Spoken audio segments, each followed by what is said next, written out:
ನಮಸ್ಕಾರ.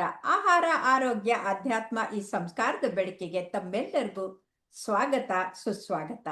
ಇವತ್ತು ನಮ್ಮೊಂದಿಗಿದ್ದಾರೆ ಡಾಕ್ಟರ್ ಪೂರ್ಣಿಮಾ ಕೃಷ್ಣಮೂರ್ತಿ ಅವರು. ಅವರು chief consultant, director of Prajna Kuteera, a unique Ayurvedic Panchakarma rejuvenation centre, Abhijna international academy of Ayurveda and Yoga, ಮೈಸೂರಿನಲ್ಲಿದ್ದಾರೆ.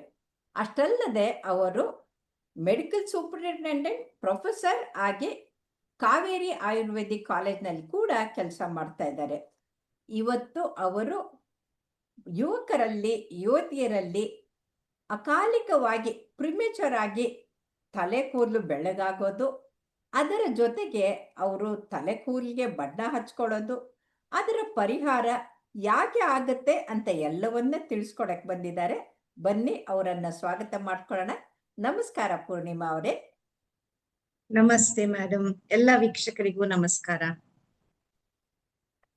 ಹೇಳಿ, ಈಗ ಇತ್ತೀಚಿನ ದಿನದಲ್ಲಿ ಚಿಕ್ಕ ಚಿಕ್ಕ ಮಕ್ಕಳಿಗೆ, ಸ್ಕೂಲು ಕಾಲೇಜ್ ಹೋಗೋ ಮಕ್ಕಳಿಗೆ ಕೂಡ ತಲೆ ಕೂದಲು ನೆರಿತಾ ಇದೆ, ಬೆಳ್ಳಗಾಗ್ತಾ ಇದೆ. ಇದಕ್ಕೆ ಅವರ ಆಹಾರ ಪದ್ಧತಿಯಲ್ಲಿ ತೊಂದರೆನಾ, ಅಥವಾ ವಿಹಾರದಲ್ಲಿ ವ್ಯತ್ಯಾಸನ, ಅಥವಾ ಅವರಲ್ಲಿ ಆಗ್ತಾ ಇರುವಂಥ ಆತಂಕಗಳು ಮತ್ತೆ ಸ್ಟ್ರೆಸ್ ಕಾರಣನ, ದಯವಿಟ್ಟು ಏನು ಅಂತ ಮೊದಲು ತಿಳಿಸ್ಕೊಡಿ. ಆವಾಗ ಅದನ್ನ ಪ್ರಿವೆಂಟ್ ಮಾಡೋದು, ಅದಕ್ಕೆ ಪರಿಹಾರ ಏನು ಅಂತ ಹೇಳ್ಬೋದು ನೀವು. ಅಗತ್ಯವಾಗಿ ಮೇಡಮ್, ತಾವು ಹೇಳಿದ ಹಾಗೆ ಈ ನಡುವೆ ನಾವು ಎಳವೆಯಲ್ಲೇ ಕೂದಲು ನೆರೆಯಾಗುವುದನ್ನ ಸಾಕಷ್ಟು ನೋಡ್ತಾ ಇದೀವಿ. ಇದು ತಾವು ಹೇಳಿದಕ್ಕೆ ಆನುವಂಶಿಕವಾಗಿ ಬಂದಿರಬಹುದು, ಅಥವಾ ಅವರು ಬಳಸುವಂತಹ ಕೂದಲಿನ ಮೇಲೆ ಬಳಸುವಂತಹ ರಾಸಾಯನಿಕ ವಸ್ತುಗಳಿಂದ ಇರ್ಬೋದು, ಮಾನಸಿಕ ಒತ್ತಡದಿಂದ ಇರ್ಬೋದು, ಹಾರ್ಮೋನಲ್ ಚೇಂಜಸ್ ಇಂದ ಇರ್ಬೋದು, ಅಥವಾ ಸುಮ್ಮನೆ ಕೆಲವು ಯಾವುದೇ ಕಾರಣ ಇಲ್ಲದೆ ಕೂಡ ಬಂದಂತದ್ದಿರ್ಬೋದು. ಕೂದಲನ್ನ ಪಿಗ್ಮೆಂಟ್ ಮಾಡುವಂತಹ ಏನು ಒಂದು ಪ್ರೋಟೀನ್ ಇರುತ್ತೆ, ಅದರಲ್ಲಿ ಕಡಿಮೆ ಆದಾಗ, ಮೆಲನೋಸೈಟ್ಸ್ ಇರ್ಬೋದು, ಸ್ಕಿನ್ ಅಲ್ಲಿ ಕೆರಟಿನ್ ಇರ್ಬೋದು, ಇದರಲ್ಲಿ ಕೊರತೆ ಆದಾಗ ಕೂದಲು ನೆರೆಯಾಗುವುದನ್ನ ನಾವು ನೋಡಿರ್ತೇವೆ. ಇದಕ್ಕೆ ನಿಯಮಿತವಾಗಿ ಯಾರು ಕೂದಲಿಗೆ ಎಣ್ಣೆಯನ್ನ ಹಚ್ಚಿ ಅಭ್ಯಂಜನವನ್ನ ಮಾಡ್ತಾ ಇರ್ತಾರೆ ಅಂತವರಿಗೆ ಇದರ ಸಾಧ್ಯತೆಗಳು ಕಡಿಮೆ ಇರುತ್ತೆ. ಆದ್ರೆ ಇವತ್ತಿನ ಯುವಕ ಯುವತಿಯರಲ್ಲಿ ಏನಾಗಿದೆ ಅಂದ್ರೆ, ತಲೆಗೆ ಎಣ್ಣೆಯನ್ನ ಹಚ್ಕೊಂಡು ಹೋಗೋದು ಒಂದು ಸಾಮಾಜಿಕ ನಿಬಂಧನೆ ಏನೋ, ಅದು ಚೆನ್ನಾಗಿ ಕಾಣಿಸೋದಿಲ್ವೇನೋ ಅನ್ನೋ ಒಂದು ನಿಟ್ಟಿನಲ್ಲಿ ಎಷ್ಟೋ ಜನ ಮತ್ತು ಶಿರಸಿಗೆ ಎಣ್ಣೆಯನ್ನೇ ಹಚ್ಚೋದಿಲ್ಲ.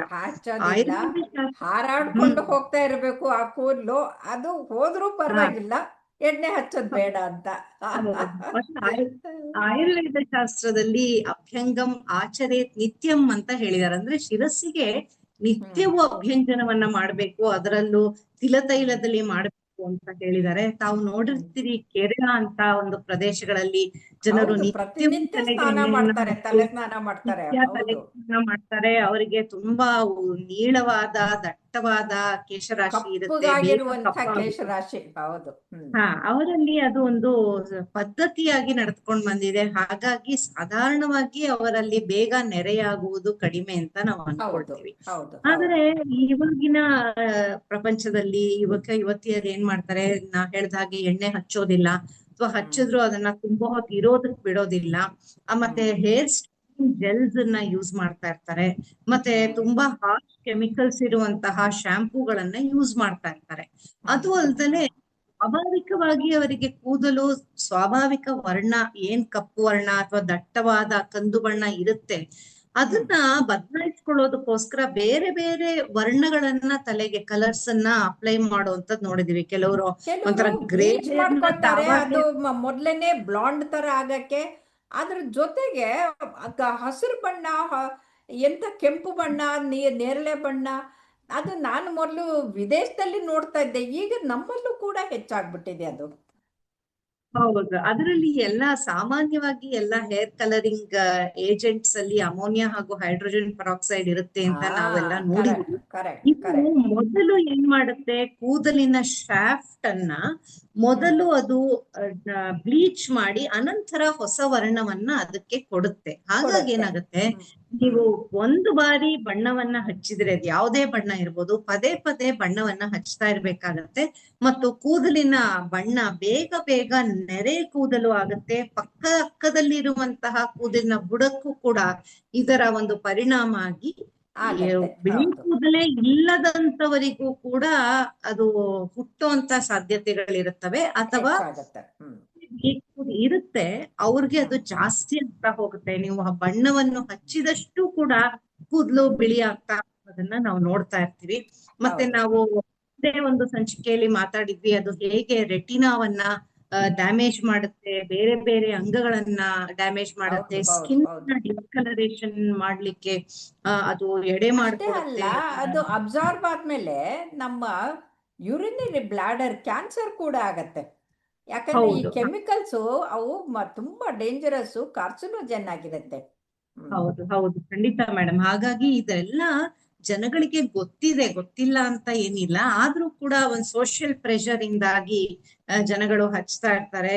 ಬಿಳಿ ಕೂದ್ಲು ಆಗ್ಲೇಬೇಕು ಅಂತಿಲ್ಲ ಅಂತ ಹೇಳಿದ್ನಲ್ಲ, ಸುಮ್ನೆ ಅದೊಂದು ಫ್ಯಾಷನ್ಗೋಸ್ಕರ ಎಳೆ ಸ್ಟೈಲ್ಗೆ. ಮಕ್ಕಳು ಕೂಡ ಬಣ್ಣವನ್ನ ಹಚ್ಚಿ ಇರೋ ಕೂದ್ಲನ್ನು ಹಾಳು ಮಾಡ್ಕೊಂಡು ಅವರೇ ಅದನ್ನ ಬೆಳ್ಳಗ್ ಮಾಡ್ಕೊಳ್ಳುವಂತ ಸಾಧ್ಯತೆಗಳಿರುತ್ತೆ. ಇನ್ನು ತಾನಾಗಿ ಆನುವಂಶಿಕವಾಗಿ ಅಥವಾ ಬೇರೆ ಯಾವುದೇ ಕಾರಣಗಳಿಂದ, ಒತ್ತಡಗಳಿಂದ ಹೀಗೆ ಬಂದಂತ ಕೂದ್ಲನ್ನ ಇಟ್ಕೊಂಡಿರೋಂತ ಚಿಕ್ಕ ಹುಡುಗರು, ಮಕ್ಕಳು, ಎಳೆ ಹೆಣ್ಮಕ್ಳು ಬರ್ತಾ ಇರ್ತಾರೆ ಅವ್ರ ತಾಯಂದಿರ್ ಕರ್ಕೊಂಬಂದಾಗ, ನಾವು ನ್ಯಾಚುರಲಿ 2 ದ್ರವ್ಯಗಳನ್ನ ಹೇಳ್ತೀವಿ, ಬಬೂಲ ಮತ್ತೆ ಮದಯಂತಿಕ ಅಂತ. ಬಬೂಲ ಅನ್ನೋದು ಒಂದು ದ್ರವ್ಯ ಆಯುರ್ವೇದದಲ್ಲಿ, ಅದನ್ನ ಅಕೇಶಿಯಾ ನಿಲೋಪಿಕ ಅಂತ ಕರಿತೀವಿ. ಅದರ ಬಾರ್ಕ್ ಕೂದ್ಲನ್ನ ಕಪ್ಪು ಅಥವಾ ಕಂದು ವರ್ಣವಾಗಿ ಮಾಡುತ್ತೆ. ಅದರ ಚೂರ್ಣ ನಿಯಮಿತವಾಗಿ ನೀರಿನಲ್ಲಿ ಕಲಸಿ ಹಚ್ತಾ ಬಂದ್ರೆ ಕೂಡ ಕೂದಲಿನ ವರ್ಣ ಸ್ವಲ್ಪ ಡಾರ್ಕ್ ಆಗ್ತಾ ಹೋಗುತ್ತೆ. ಇನ್ನು ಮದಯಂತಿಕ ಅಥವಾ ಹೆನ್ನ ಬಗ್ಗೆ ನಾವೆಲ್ಲ ಕೇಳೇ ಇದ್ದೀವಿ.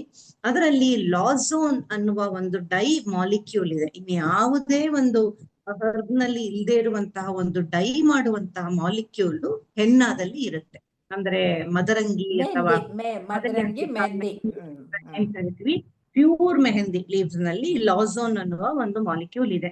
ಇದು it has A natural affinity, ಅಂದ್ರೆ ಕೂದಲಿನಲ್ಲಿರುವ ಪ್ರೋಟೀನ್ ಏನಿದೆ ಅದರ ಮೇಲೆ ಪರಿಣಾಮ ಮಾಡಿ ಕೂದಲನ್ನ ಸ್ಟೈನ್ ಮಾಡುವಂತಹ, ಹೇರ್ ಶಾಫ್ಟ್ ಅನ್ನ ಸ್ಟೈನ್ ಮಾಡುವಂತಹ ಒಂದು ಅಬಿಲಿಟಿ ಇರುತ್ತೆ. ಆದ್ರೆ ಅದು ಕೆಂಪು ಬಣ್ಣದ ಬರುತ್ತೆ, ತನ್ನ ವರ್ಣವನ್ನ ಟ್ರಾನ್ಸ್ಫರ್ ಮಾಡುತ್ತೆ. ಅದು ಒಂದು ಅದರ ಎಬಿಲಿಟಿ ಇರೋದೇ ಒಂಥರ ಆರೆಂಜಿಶ್ ಕಲರ್ ಅನ್ನ ಕೊಡುವಂತದ್ದು. ಕೆಲವರು ಅದನ್ನೇ ಪರ್ಸ್ಯೂ ಮಾಡ್ತಾರೆ. ಕೆಲವರು ಮುಂದಿನ ಕೆಲವು ಟಿಪ್ಸ್ ನಲ್ಲಿ ನಾನು ಹೇಳೋ ಹಾಗೆ ಬೇರೆ ಬೇರೆ ಸಾಮಗ್ರಿಗಳನ್ನ ಅದರ ಜೊತೆ ಬೆರೆಸಿ ಹಚ್ಕೊಳ್ಳೋದ್ರಿಂದ ಇನ್ನೊಂದು ಸ್ವಲ್ಪ ದಟ್ಟವರ್ಣ ಬರುತ್ತೆ. ಇರುತ್ತೆ. ಸೊ ಈ ಚಿಕ್ಕ ವಯಸ್ಸಿನವರಾಗಿರ್ಬೋದು ಅಥವಾ ಸ್ವಾಭಾವಿಕವಾಗಿ ವಯೋಮಾನಕ್ಕೆ ಅನುಗುಣವಾಗಿ ಬಿಳಿ ಕೂದಲು ಯಾರಿಗೆ ಆಗತ್ತೆ, ಅವರು ಕೆಲವು ಮನೆ ಮದ್ದುಗಳನ್ನ, ಯಾಕಂದ್ರೆ ನಾವು ಈ ಸಂಚಿಕೆಗಳಲ್ಲಿ ಇಷ್ಟು ದಿವಸ ಸ್ಕಿನ್ ಕೇರ್ ಇರ್ಬೋದು, ಹೇರ್ ಕೇರ್ ಬಗ್ಗೆ ಮನೆ ಮದ್ದನ್ನೇ ಮಾತಾಡಿದ್ದೀರಿ. ಮನೆ ಮದ್ದನ್ನೇ ನಾನು ಹೇಳ್ತಾ ಬರ್ತಾ ಇದ್ದೀನಿ. ಯಾವುದು ಹೆಚ್ಚು ಖರ್ಚಿಲ್ಲದೆ ನಿಮ್ಮ ಅಡಿಗೆ ಮನೆಯಲ್ಲೇ ಸಿಕ್ಕುವಂತಹ ಸಾಮಗ್ರಿಗಳನ್ನ ಉಪಯೋಗಿಸ್ಕೊಂಡು ಹೇಗೆ ನಿಮ್ಮ ಆರೋಗ್ಯ ಹಾಗೂ ಸೌಂದರ್ಯ ಎರಡನ್ನೂ ನಾವು ಹೇಗೆ ಮೇಂಟೈನ್ ಮಾಡ್ಬೋದು ಅಂತ ಹೇಳ್ಕೊಡ್ತಾ ಬಂದಿದ್ದೀರ. ಈಗ ಈ ಒಂದು ಪರಿಸ್ಥಿತಿಯಲ್ಲಿ ಇಮಿಡಿಯೇಟ್ ಆಗಿ ಅದನ್ನ ಸರಿ ಮಾಡ್ಕೋಬೇಕು ಅಂತ ಹೇಳಿದ್ರೆ 2 ಚಮಚ ಈ ಹೆನ್ನ ಪೌಡರ್, ಮದಯಂತಿಕ ಚೂರ್ಣ ಏನಿರುತ್ತೆ, ಇದು ಅಂಗಡಿಗಳಲ್ಲಿ ಸಿಕ್ಕುತ್ತೆ. ಸಾಮಾನ್ಯ ಅದಕ್ಕೆ ಬೇರೆ ಕೆಮಿಕಲ್ಸ್ ಮಿಕ್ಸ್ ಮಾಡಿರ್ತಾರೆ. ಆದಷ್ಟು ಪ್ಯೂರ್ ಆಗಿರುವಂತಹ ಹೆನ್ನ ಪೌಡರ್ ಅನ್ನ ತಗೊಂಡು ಅದಕ್ಕೆ 1 ಚಮಚ ಯೋಗರ್ಟ್ ಅಥವಾ ಮೊಸರು, 1 ಚಮಚ ಮೆಂತ್ಯವನ್ನ ಕಾಳನ್ನ ನೆನೆಸಿದಂತಹ ಒಂದು ಪೇಸ್ಟ್ ಇದ್ರೆ ಅದು, 1 ಚೂರು ಕಾಫಿ, 1 ಚೂರು ತುಳಸಿ ಎಲೆ ಮತ್ತು ಪುದೀನಾದ ರಸ, ಇವೆಲ್ಲವನ್ನು ಹಾಕಿ ಸ್ವಲ್ಪ ಹೊತ್ತು ಕಲಸಿಟ್ಬಿಟ್ಟು ಆಮೇಲೆ ಅದನ್ನ ತಲೆಗೆ ಹಚ್ಚಿ 1 ಗಂಟೆ ಕಾಲ ಬಿಟ್ಟು ಆಮೇಲೆ ವಾಶ್ ಮಾಡೋದ್ರಿಂದ ಕೂಡ ಹೆಲ್ಪ್ ಆಗುತ್ತೆ. ಇನ್ನೊಂದು ಹೇಳಿದ್ರಲ್ಲ ಕಾಫಿ ಪೌಡರ್ ಅಂತ, ಇವ್ಯಾವುದೂ ಇಲ್ದೇನೆ ಬರೀ ಕಾಫಿ ಪೌಡರ್ ಹಚ್ಕೊಂಡ್ರು ಕೂಡ ಈ ತರ ಕೂದಲು ಬರುತ್ತೆ.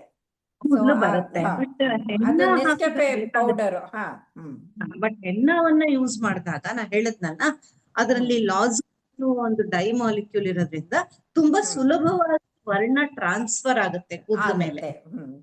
ಅದನ್ನ ಹಿಡ್ಕೊಳ್ಳೋದು ಸುಲಭ ಆಗತ್ತೆ. ಇದಲ್ದಲೆ ಕೇವಲ ಬೆಟ್ಟದ ನಲ್ಲಿಕಾಯಿ ನಿಮ್ಮ ಗಾರ್ಡನ್ ನಲ್ಲಿ ಇರುತ್ತೆ ಅಥವಾ ಅಂಗಡಿಯಲ್ಲಿ ಸಿಗುತ್ತೆ, ಅದನ್ನ ಕೂಡ ಸ್ವಲ್ಪ ಕೊಬ್ಬರಿ ಎಣ್ಣೆಯಲ್ಲಿ ಚೆನ್ನಾಗಿ ಜಜ್ಜಿ ಕುದಿಸಿ ಅದನ್ನ ತಲೆಗೆ ನಿಯಮಿತವಾಗಿ ಹಚ್ತಾ ಬಂದ್ರು ಕೂಡ ವರ್ಣ ಡಾರ್ಕ್ ಆಗ್ತಾ ಬರುತ್ತೆ. ಅದಲ್ದಲೆ ಆಯುರ್ವೇದದಲ್ಲಿ ಮಹಾಭೃಂಗಾವಂತ ತೈಲ ಅಂತ ಬರುತ್ತೆ. ಭೃಂಗರಾಜ ಅನ್ನುವ ಒಂದು ಅದನ್ನ ಉಪಯೋಗಿಸಿ ಮಾಡಿದಂತಹ ಎಣ್ಣೆ, ಅದನ್ನ ಕೊಬ್ಬರಿ ಎಣ್ಣೆಯಲ್ಲಿ ಆದ್ರೂ ಮಾಡಬಹುದು ಅಥವಾ ತಿಲತೈಲ ಅಂದ್ರೆ ಸೆಸಮಿ ಆಯಿಲ್ ಎಳ್ಳೆಣ್ಣೆಯಲ್ಲಿ ಆದ್ರೂ ಕುದಿಸಬಹುದು. ಅದನ್ನ ಮಾಡ್ಕೊಂಡು ನಿಯಮಿತವಾಗಿ ಕೂದಲಿನ ಬುಡಕ್ಕೆ, ನಿಯಮಿತವಾಗಿ ಅಂದ್ರೆ ವಾರದಲ್ಲಿ 2 ಬಾರಿ 2 ಸಲ ಆದ್ರೂ ಮತ್ತೆ ಅದನ್ನ ಸ್ವಲ್ಪ ಬಿಸಿ ಮಾಡಿ ಹಚ್ಬೇಕು, ಕಾಯಿಸ್ಬಿಡ್ಬಾರ್ದು. ರೆಡಿ ಆಗಿರುವಂತಹ ಎಣ್ಣೆಯನ್ನ ಬಿಸಿ ಮಾಡ್ಕೊಂಡು ಕೂದಲಿನ ಬುಡಕ್ಕೆ ಹಚ್ಬೇಕು. ಕೂದಲಿನ ಶಾಫ್ಟಿಗೆ ಹಚ್ಚಿದ್ರೆ ಏನು ಪ್ರಯೋಜನ ಆಗೋದಿಲ್ಲ. ಅದಲ್ಲದೆ ನೀಲಿ ಭೃಂಗಾದಿ ತೈಲ ಅಂತ ಒಂದಿದೆ, ಅದನ್ನು ಕೂಡ ಉಪಯೋಗಿಸ್ಕೊಂಡು ನಾವು ಕೂದಲಿನ ವರ್ಣವನ್ನ ಮುಂದೆ ಅದು ಬೆಳ್ಳಗಾಗದೆ ಇರೋ ತರ ತಡೆಗಟ್ಟುವಂತಹ ಒಂದು ಸಾಧ್ಯತೆನೂ ಇದೆ. ಅದಲ್ಲದೆ ಆಯುರ್ವೇದದಲ್ಲಿ ಪಂಚಕರ್ಮ ಅಂತ ತಾವು ಕೇಳಿರ್ತೀರಿ, ಅದರಲ್ಲಿ ನಸ್ಯಕರ್ಮ ಅಂತ ಇದೆ.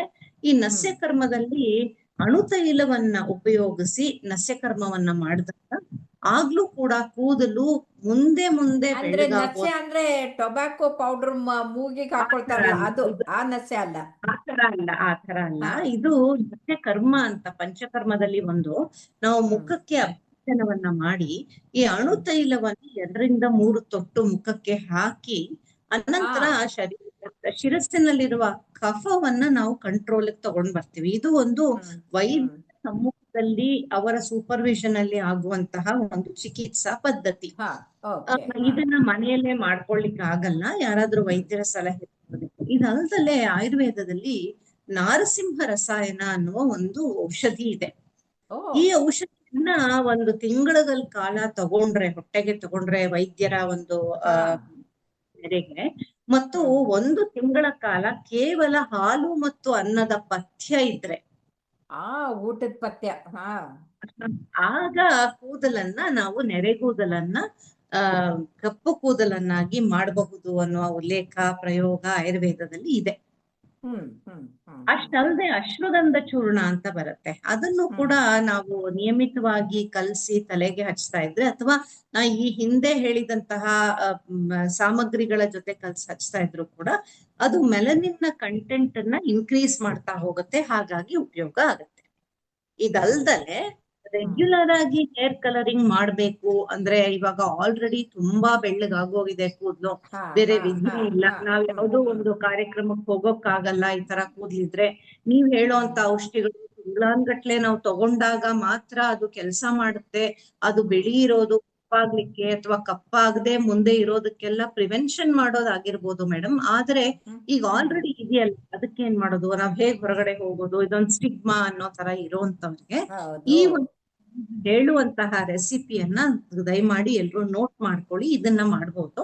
ಇದನ್ನ ಮೊದಲು ಹೆನ್ನ ಪೌಡರ್ ಏನಿದೆ, ಮದಯಂತಿಕ ಅಥವಾ ಮೆಹಂದಿ ಚೂರ್ಣ, ಇದನ್ನ ಸ್ವಲ್ಪ ಕಾಫಿ ಅಥವಾ ಟೀ ಡಿಕಾಕ್ಷನ್ ನಲ್ಲಿ ನೆನೆಸಿ ಇಟ್ಬಿಟ್ಟು ಅದನ್ನ ಒಂದು 24 ಗಂಟೆಗಳ ಕಾಲ ನೆನೆಸಿಡ್ಬೇಕು. ಆಮೇಲೆ ಅದಕ್ಕೆ ಸ್ವಲ್ಪ ಮೊಸರನ್ನ ಬೆರೆಸಿ ತಲೆ ಕೂದಲಿಗೆ ಹಚ್ಚಿ ಒಂದು 2ರಿಂದ 3 ಗಂಟೆಗಳ ಕಾಲ ಹಾಗೆ ಬಿಟ್ಬಿಡ್ಬೇಕು ಅದನ್ನ. ಆಯ್ತಾ? ಬಿಟ್ಟು ಅನಂತರ 2-3 ಗಂಟೆಗಳ ಕಾಲ ಆದ್ಮೇಲೆ ಅದನ್ನ ಕ್ಲೀನ್ ಆಗಿ ಶುದ್ಧವಾದ ಜಲದಿಂದ ತೊಳೆದು ಬಿಡ್ಬೇಕು. ಇದು ಸ್ಟೆಪ್ 1. ಸ್ಟೆಪ್ 2 ನಲ್ಲಿ ಮಾರನೇ ದಿವಸ ಏನ್ ಮಾಡ್ಬೇಕು ಅಂದ್ರೆ ನೀಲಿನಿ ಚೂರ್ಣ ಅಂತ ಸಿಕ್ಕುತ್ತೆ, ಅದು ಕೂಡ ಈ ಪಂಸಾರಿ ಅಂಗಡಿಗಳಲ್ಲಿ ಸಿಕ್ಕುತ್ತೆ. ಇದನ್ನ ಕೂಡ ಮೊಸರಿನಲ್ಲಿ ಕಲಸಿ, ಯಾಕಂದ್ರೆ ಮೊಸರು ಆಕ್ಟ್ಸ್ ಆಸ್ ಎ ವೆಕ್ಟರ್, ಅದು ವೆಕ್ಟರ್, ಅದು ಒಂದು ಮಾಧ್ಯಮವನ್ನ ಮತ್ತೆ it also protects your hair and acts as A conditioner on the hair. ಹಾಗೆ ಇದನ್ನ ಕಲ್ಸ್ಬಿಟ್ಟು ತಕ್ಷಣ ಅದನ್ನ ಈ ಹಿಂದಿನ ದಿನ ನಾವು ಹೆನ್ನಾನ ಟೀ ಅಥವಾ ಕಾಫಿ ಡಿಕಾಕ್ಷನ್ ಅಲ್ಲಿ ಕಲ್ಸಿ ಇಟ್ಟು ಮೊಸರಾಗಿ 14 ಗಂಟೆ ನೆನೆಸಿ ಆ ರೀತಿ ಮಾಡಿದ್ವಲ್ಲ, ಇದನ್ನ ಆ ರೀತಿ ನೆನ್ಸಿಡೋ ಹಾಗಿಲ್ಲ. ಇದನ್ನ ನೀಲಿನಿಯನ್ನ ಮೊಸರಿನಲ್ಲಿ ಕಲ್ಸಿ ಇಮಿಡಿಯೇಟ್ ಆಗಿ ಅದನ್ನ ಕೂದ್ಲಿಗೆ ಹಚ್ಬಿಟ್ಟು ಒಂದು ತಿರ್ಗಾ 2 ಗಂಟೆಗಳ ಕಾಲ ಹಾಗೆ ಬಿಟ್ಟು ಅನಂತರ ಅದನ್ನ ವಾಶ್ ಮಾಡ್ಬಿಡ್ಬೇಕು ಕೂದ್ಲನ್ನ. ಅದನ್ನ you are not letting that mixture rest for once you mix you apply, leave it for 2-3 hours and you have to wash. ಹೀಗೆ ಇವತ್ತೊಂದು ಸ್ಟೆಪ್ ನಾಳೆ ಒಂದ್ ಸ್ಟೆಪ್ ಮಾಡೋದ್ರಿಂದ ಅದರ ಮಾರನೇ ದಿವಸಕ್ಕೆ ನಿಮ್ಗೆ ಈ ಎರಡೂ ಸ್ಟೆಪ್ಗಳ ಪರಿಣಾಮವಾಗಿ ಕೂದಲಿನ ಮೇಲೆ ಆಗುವಂತಹ ಆಕ್ಸಿಡೇಷನ್ ನಿಂದ ಕೂದಲಿಗೆ ಕಪ್ಪು ವರ್ಣ ಬಂದಿರುತ್ತೆ. ಮತ್ತೆ ಅದು ಸುಮಾರು ಕೆಲಸಗಳ ಕಾಲ ಇರುತ್ತೆ. ಮತ್ತೆ ನೀವು ನೋಡಿದ ಹಾಗೆ ಇದರಲ್ಲಿ ಯಾವುದೇ ಕೆಮಿಕಲ್ಸ್ ಇಲ್ಲ, ಯಾವುದೇ ಇರೋದಿಲ್ಲ. ಹೀಗಾಗಿ ಇದನ್ನ ನೀವು ಖಂಡಿತ ಮಾಡ್ಕೋಬಹುದು. ಈ 2 ಸ್ಟೆಪ್ಗಳು, ಒಂದು ಇಮಿಡಿಯೇಟ್ ಆಗಿ ಹೇರ್ ಕಲರಿಂಗ್ ಮಾಡೋದಕ್ಕೆ ಈ ಸ್ಟೆಪ್ ಆದ್ರೆ, ಈ ಹಿಂದೆ ಹೇಳಿದಂತಹ ಒಂದು ಟಿಪ್ ಏನಿದೆ ಅದು ರೆಗ್ಯುಲರ್ ಆಗಿ ನಿಯಮಿತವಾಗಿ ಮಾಡ್ತಾ ಇರುವಂತದಕ್ಕೆ ಇವೆರಡನ್ನೂ ಬಳಸ್ತಾ ಹೋದ್ರೆ ಎಲ್ರಿಗೂ ಒಂದು ಚೆನ್ನಾಗಿರುವ ಕಪ್ಪಾದ ಸುಂದರವಾದಂತ ಕಪ್ಪು ಕೂದಲು, ಕೃಷ್ಣ ವರ್ಣದ ಕೂದಲು ಇರುತ್ತೆ ಅಂತ. ತುಂಬಾ ತುಂಬಾ ಧನ್ಯವಾದಗಳು ಪೂರ್ಣಿಮಾ ಅವರೇ. ಯಾಕಂತಂದ್ರೆ ಚಿಂತೆ ಯಾಕೆ ಮಾಡುವೆ, ಚಿನ್ಮಯನಿದ್ದಾರೆ ಅಂತ ಚಿಂತೆ ಬಿಟ್ಟು ಕೂದಲು ಬೆಳ್ಳಗಾಗ್ದಂಗೆ ನೋಡ್ಕೊಳ್ಳಿ. ಅಕಸ್ಮಾತ್ ಬೆಳ್ಳಗಾದ್ರೆ ಚಿಂತೆ ಮಾಡದೇನೆ ಪೂರ್ಣಿಮಾ ಅವ್ರು ಹೇಳಿದ್ರು ಟಿಪ್ಸ್ ಪ್ರಕಾರ ಕೂದಲನ್ನ ಮತ್ತೆ ಕಪ್ ಮಾಡ್ಕೊಳ್ಳಿ ಅಂತ ಹೇಳೋಣ. ನಮ್ಮ ವೀಕ್ಷಕರಿಗೆಲ್ಲ ಒಳ್ಳೇದಾಗ್ಲಿ ಅಂತ ಇಷ್ಟೊಂದು ನಮಸ್ಕಾರ.